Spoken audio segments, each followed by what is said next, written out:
Машалла. Кандай сонун?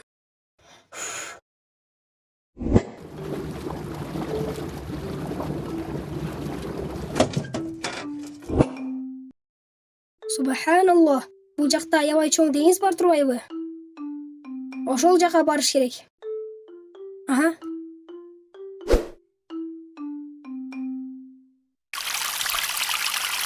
О.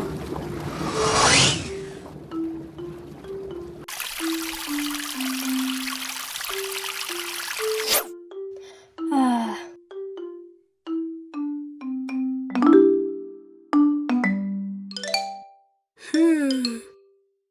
Ой, батпай калды го. Таптым.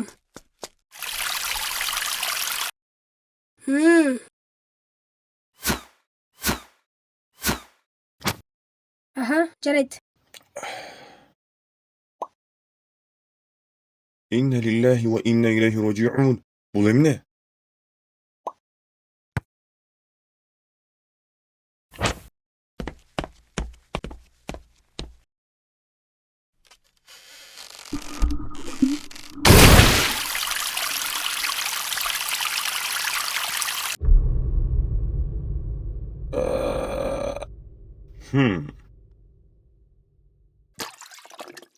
Manas, bul emne? Ата, мен жөн эле ойноп жаткан болчумун. Эч нерсе эмес, тазалап коебуз балам. Бирок ысырап болду да. Ысырап? Ал эмне? Ысырап деген өзүнө керегинен ашыкча колдонуу. Ал кандай? Мисалы сен бир бөлмөдө ойносоң, сага ошол бөлмөнүн жарыктыгы жетиштүү. Башка бөлмөлөрдүкүн өчүрүп коюш керек. Же болбосо, сен эртең менен дат алып жатып, сууну орто эмес көп ачып алсаң, анда да ысырап болот. Балким тамак аш, акча, убакыт дагы туура эмес пайдаланылса, ысырап болот.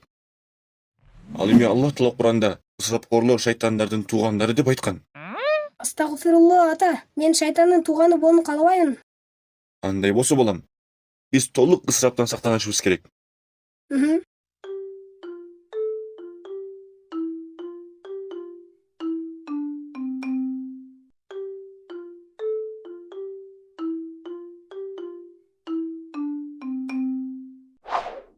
Балдар, биз эч качан ысырап кылбашыбыз керек.